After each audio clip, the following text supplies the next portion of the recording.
La por que hi ha de que això aturi la construcció, jo crec que és infundada en el sentit, o la modificarà el sistema de fer de les empreses que s'hi dediquen i de les persones, perquè totes aquestes segones residències, precisament, són molt volàtils, canvien de mans, no tinc l'estadística, però entre 10 i 20 anys, cada finca canvia de mans, ja sigui per herència, ja sigui per venda directa.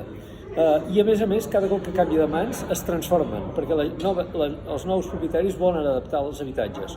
O bé tenen patologies importants perquè, com que estan tan a prop de mar, tenen problemes de corrosió, d'envelliment molt més accelerat que si estiguessin a l'interior. I, per tant, això és una vida constant pel món de la construcció local. Vull dir que la gent que ve a dir que aquests operaran tot, s'equivoquen completament.